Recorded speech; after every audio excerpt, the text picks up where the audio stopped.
What's up, Berlin? Are you ready for the cutest, most wholesome show of the whole year? This month's table show will feature a selection of paintings and sculptures, just like this one, that I did with my 2-year-old son Elliot. Isn't that cute?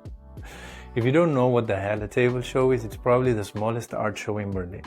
3 meters worth of original artworks displayed on the table at Iragana Studio for one day only. No fancy opening night, no dress code, no intimidating prices, just a bunch of dorks drinking mimosas and hanging at a Sunday art sale. Sounds fun, right? Join us on Sunday, May 21st from 12 to 6 p.m. and meet one of the youngest and hottest underground artists in Berlin. He's so underground that he wants to be paid only in ice cream. Click the link in the description below and check the studio's Instagram. And if you haven't been at the studio before, request the address via DM. I'll see you there.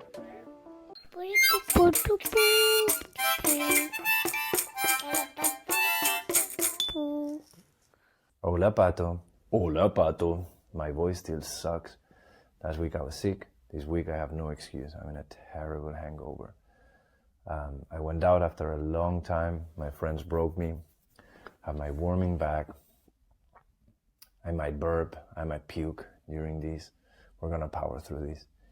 Sometimes, if you anyway have to go through something, you might as well have some fun. So I want to make a little experiment.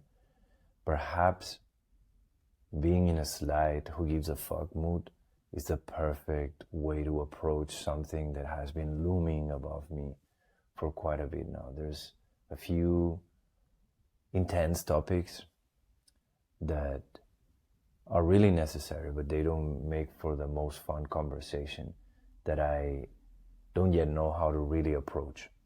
And I think part of the concern is potentially offending people or not knowing if I'm like really entitled to give my take on it. Today, I don't have mental space for all these doubts and second guessing. I'm just gonna fucking roll. So let's see what happens. And I apologize in advance. Maybe it's the perfect excuse that I needed. I'm in a fucking hangover. Don't take anything that I say serious, or at least too serious. And yeah, who cares? So before we jump right into today's topic, I think there is a conversation that I need to preface around the question, am I white? Am I white adjacent? How is it called? Adjacent? Am I white adjacent?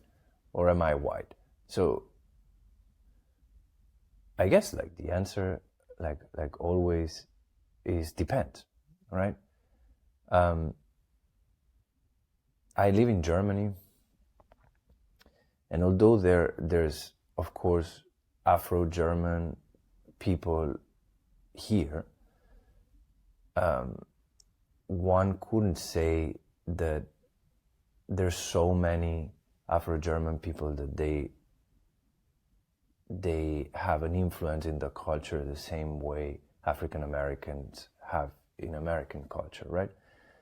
If you would like to find an equivalent to African American culture inside Germany, you would need to look into Turkish people with a very different background, of course, but most of them are 3rd and 4th generation, born and raised here. Their grandparents were guest workers in the, I think, 50s, 60s, were invited over from Turkey to rebuild the city after all the bombings from the Allies, and then they were supposed to scramble and go the fuck back to where they came from, and they went like, fuck you, I'm not moving. And not only they stayed, but they brought their families and whatnot. So it's Turkish people who dominate the rap scene, for example. These Turkish people who wanna be badass teenagers, like white teenagers, imitate with the dress code and with the dialect, and is where it gets the trickiest. Is really entangled in German culture, and you'll find relatively woke German people who still talk about Turkish Germans as Turkish people. And for me, the first few years, it was very difficult to make the distinction. I could not even make a difference with the accent. I would just have someone, talk super fast German to me, and I would go like, yeah, this fucking German dude. And someone would go like, well, but he was not German. He was like a Turkish dude. And I was like, I don't know, dude. He was speaking German like fire, like a fucking machine gun. To me, he seemed pretty German. And after many years of living here, I've realized that's essentially the chunk of the population that has the most tension with Germans. So, if you look at it from this perspective, I know that Germans need to be very PC when talking about Turkish people. I don't give a fuck. They're essentially the same as I am. Both Mediterranean. We have essentially the same fucking culture. We're as loud and as obnoxious. Granted, they're Muslims, we're Catholics, but, family-oriented, very religious, and yeah, very different culture to the German one. So I think in the eyes of German people, when they hear me talk Spanish, they cannot really make a difference between Latino and Spanish, like the evil one from Spain. So I get put in that box, and once they figure out I'm Mediterranean, essentially I go in the same box as Turkish people would go, right? So I know it sounds insane. I guess in a place with a lack of diversity, then you take all the shades of white and you anyway organize them from more valuable to less valuable. So yeah, if you take my experience living in Germany, I think I could make the case that I am definitely white adjacent, not fully white, but for the purpose of this conversation, I won't be focusing only on my experience in Germany. In the grand scheme of things, I'm fucking white as they come. I am the worst type of white, the white European that fucking colonized and committed genocide, that type of white. So that's how I'm gonna present myself. And if there's someone that goes like, the fuck, this guy is not even like really white, well, yeah, it depends who you ask. But especially when talking about POC and colorism in the tattoo industry, I count as part of the problem, not as one of the victims. So yeah, for that purpose, I'm essentially fucking white, is what I'm trying to say. So having that out of the way, you cannot imagine how many times, especially when it comes to discussing colors in my designs, I'll have people ask me, will this work on my skin? And I try not to get super political, but it's a very charged question, especially because of the binary nature of it. Pardon my French. I know, whatever. If it works, it's a simple question, yes or no. And the answer is not that simple, and it ties into a crazy history within the world of tattooing, and all the experts being fucking white and unexperienced tattooing certain types of skin, and even the concept of beauty and what an adequate contrast is being absolutely entangled with systemical racism, essentially. Okay, familia, no more reading exercises. You know what time it is, I know what time it is. It's donation time. We're of course super thankful if you like, comment, subscribe and share. No complaint there whatsoever. But we also need some money. A man has to eat. That's why we've launched a GoFundMe campaign to collect donations not only for this channel but also to help support my other two projects, New Fob and Hiragana Studio, which are like my babies, and both of them, not one but both of them, are non-profits that support independent tattooers. The work that I do there is pro bono. It is a really fancy way to say for free. So the cool thing about GoFundMe compared to other crowdfunding platforms is that it's not all or nothing. This means that you don't need to reach the campaign's goal to have access to the donations. So every donation that you send minus a little percentage for the platform will find its way to us and help us sustain these projects.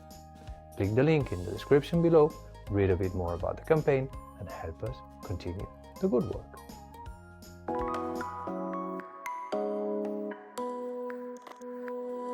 So why is contrast theory not only absolute and utter bullshit, but also racist as hell? First of all, like I was saying, it presents this idea that there's a correct and incorrect amount of contrast, which makes no fucking sense. And especially when talking about colors, I have it mostly with Southeast Asians. They'll essentially give up on the idea of having orange, yellow, pinks, because these colors have not enough contrast for their skin tone. And they've essentially created this opinion out of listening to experts, which are fucking morons. Not because they don't know how pigment reacts with your undertone and with your, sun exposure and the depth of your skin tone and whatnot. They know, but it's just the base is wrong. The goal that they're trying to achieve, the look, the concept of beauty is all backwards. Is a very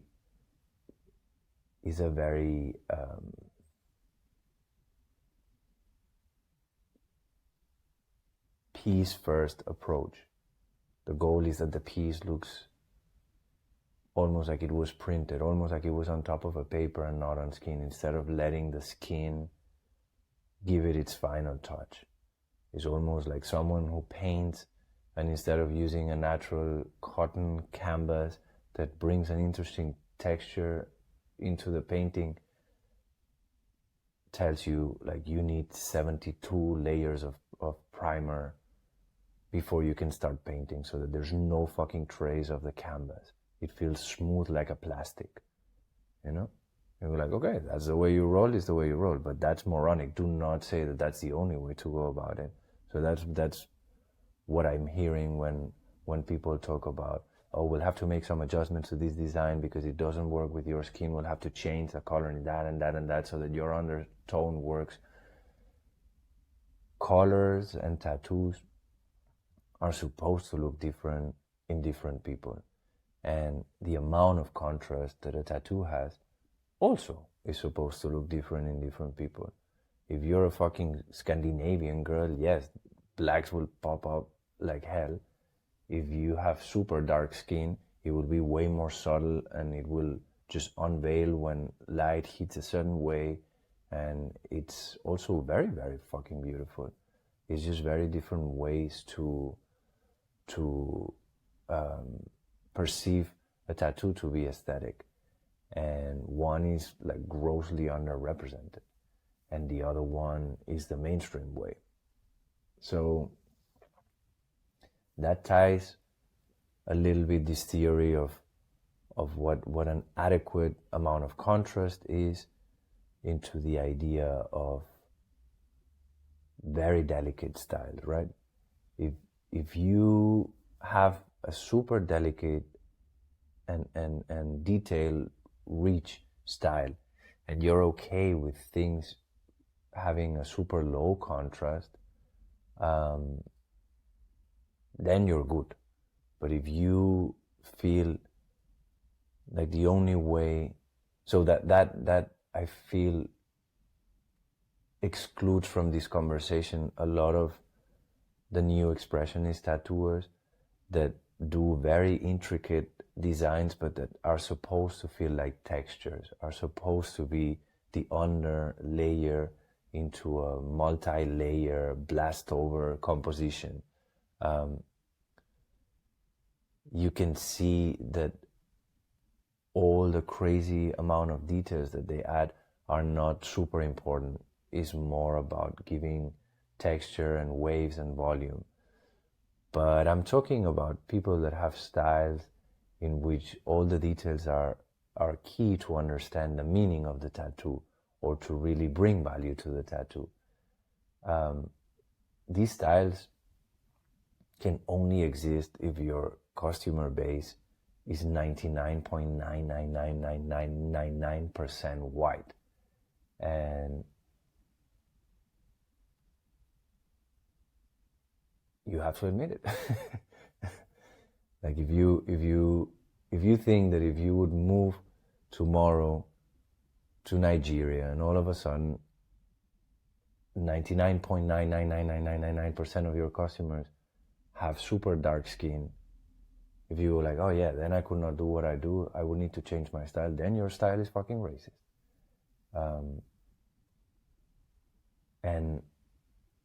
And to the question, like, well, what am I supposed to do? I live in this place, and I would like to tattoo people with darker skin tones, and they just don't reach out. We'll talk more about this another time, but you're sending the message, like, what I do is not for you. The type of clients that I have is not you. The type of work that I do doesn't work on your skin. And you send this message over and over and over and over and over with every post, with every time that you present flash, that you present concepts and mock-ups of how these pieces could look on certain people. So I think if you don't like low contrast tattoos, which I think they also look beautiful, I think sometimes it happens just by mistake, or by a lack of technique or lack of equipment, and in the end it ends up getting a vibe. I think the Chicano style that ends up being like a very washed, very low contrast type of tattoo is really beautiful, and is theoretically going absolutely against all the standards of what an appropriate contrast is. So there's nothing wrong with someone going, no, I like a super delicate style and it's supposed to look very washed and very low contrast. Then my beef is not with you. But if you want things to hold, and these little details in the face and the background and the trees, and look all the leaves and look all these colors, and you know that if one day someone with a little bit of a darker skin tone shows up to your studio, you go, fuck, I'm fucked. This is not gonna show. You have to change your fucking style. That's it. That's it. Simple as that. If you feel your style is not inclusive, and just a certain demographic with a certain skin type works for the type of work that you do, your work fucking sucks. I'm not gonna beat more the bushes. Probably it's a hangover, or maybe it's that, what's the point? That's the point. There's no point in going around it. Enough for this week. As always, don't get mad at me, please, if I was not the most sensitive, or if I'm calling you out on your bullshit. I'm just sitting here on my own having uncomfortable conversations.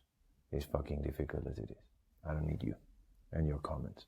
But if it's a nice comment, please leave it in the comment section. Like, share, subscribe, donate. There's a little link in the description that will bring you to a GoFundMe.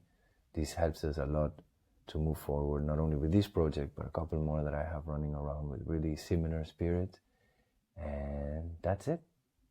I'm out of here. Hola, Pato.